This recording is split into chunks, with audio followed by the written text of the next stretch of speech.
Olá, chegue mais, vamos conversar um bocado hoje. O nosso assunto é algo que está bem aqui, na nossa terra, no nosso quintal. A energia. Sabe, a energia que vem da força do solo, do vento e que, olhe, tem tudo a ver com a nossa vida, nosso trabalho e o nosso futuro. Me diga uma coisa, por acaso só eu que ando reparando que o tempo tá meio esquisito, meio doido? É um sol quente que racha, uma chuva que vem toda fora de hora, umas queimadas sem explicação. Parece que o clima do nosso planeta tá mudando de verdade, né? E não é só impressão nossa, não. E olha, vamos deixar uma coisa bem clara.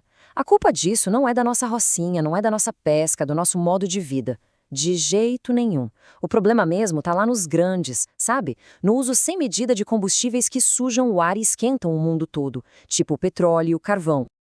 Aí, para tentar resolver essa situação, todo mundo agora fala numa solução, né? A tal da energia renovável.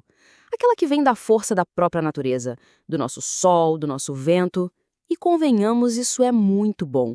Usar o que a gente já tem de sobra para gerar energia. E essa energia nova, ela já está chegando por aqui, já está batendo na nossa porta, bem no nosso quintal, então vamos entender um pouco melhor como que isso está acontecendo. Pois é, o vento forte do nosso sertão e aquele sol que racha o chão, eles estão gerando uma energia danada. É só a gente olhar em volta, né? As torres de vento, aquelas placas de sol, estão se espalhando por todo canto, na nossa terra, nos quilombos, nas nossas comunidades. Agora vem a pergunta que não quer calar. Essa energia toda que a gente está produzindo bem aqui, no nosso chão, para onde é que ela vai? Será que ela fica com a gente? E essa é uma pergunta muito, mas muito importante mesmo. A gente precisa saber se essa energia, do jeito que ela está chegando, está sendo justa com o povo que vive aqui.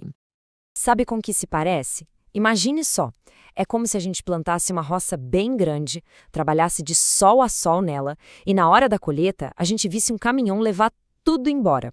E o pior, depois a gente ainda tem que ir na venda comprar a nossa própria farinha, pagando bem mais caro. Pois é isso que muitas vezes acontece. A energia é gerada aqui, mas vai para longe e a nossa conta de luz, ó, continua lá em cima. Ué, mas espera aí.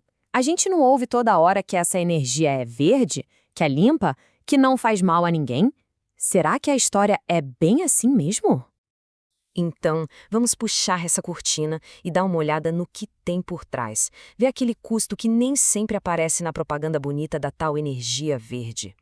De um lado, tem a promessa que a gente ouve. Falam que a energia é limpa, mas para fazer aquelas pás gigantes e as placas precisa de muita mineração. Dizem que é moderna, mas o que a gente vê é desmatamento e o nosso solo ficando todo apertado, compactado. Prometem benefícios para todo mundo, mas na real aparecem os contratos cheios de letrinha miúda que ninguém consegue entender direito. E o tal do sem impacto? Quem mora perto que diga. Sabe bem do barulho, da poeira e da perda de terra para criar os bichos e para plantar. E no fim das contas, quem é que mais sofre com tudo isso? Somos nós, o povo trabalhador do campo, a gente que luta todo dia para ter a nossa roça, o nosso lugar. E a maioria desse povo tem a pele negra, tem a sua história. Por isso já tem até um nome para isso, sabia? É racismo ambiental. Acontece quando o peso dos problemas do meio ambiente cai mais forte justo nas costas do povo mais pobre e negro.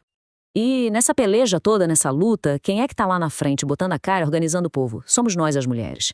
Porque a gente pensa na casa, nos filhos, na comunidade inteira.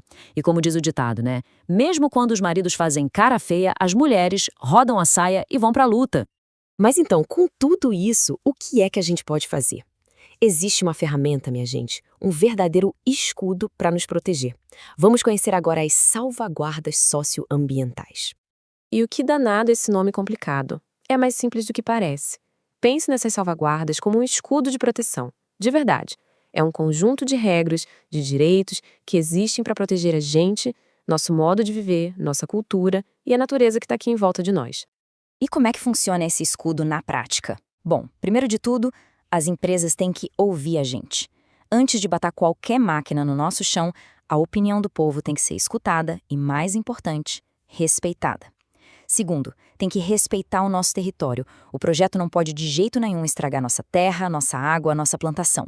E terceiro, fundamental, os benefícios têm que ser justos. A riqueza que essa energia gera, ela tem que voltar para a comunidade e não ir só para o bolso dos donos das empresas. Entender tudo isso não quer dizer que a gente é contra a energia renovável, viu? De jeito nenhum. A questão é outra.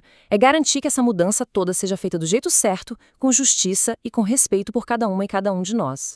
Porque a nossa voz, quando está junta, tem uma força muito grande. A energia de que o futuro precisa não é só a do sol e a do vento, não. É a energia da nossa gente unida, lutando pelo que é certo.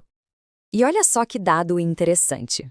Hoje, aqui no Brasil, metade da energia que a gente usa já vem de fontes renováveis. A outra metade, porém, ainda vem daquelas que sujam o nosso planeta. O que isso quer dizer? Quer dizer que a gente está bem no meio dessa grande mudança. Por isso, a hora de exigir que essa transição seja justa é agora. No fim das contas, o que a gente precisa guardar no coração é isso. Falar de energia não é só falar de ligar uma lâmpada a uma televisão. É muito mais. É falar de poder, de quem manda. É falar do nosso território, do nosso chão sagrado e, acima de tudo, é falar de justiça.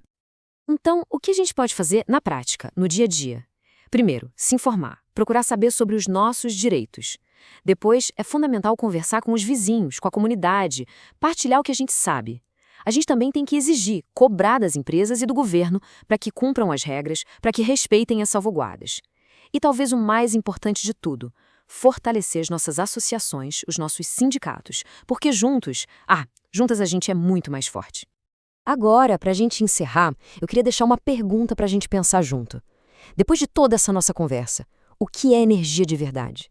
É só a conta de luz que chega no fim do mês? Ou será que é a força da nossa terra, a força do nosso povo, a força que move a nossa vida? Vamos pensar nisso.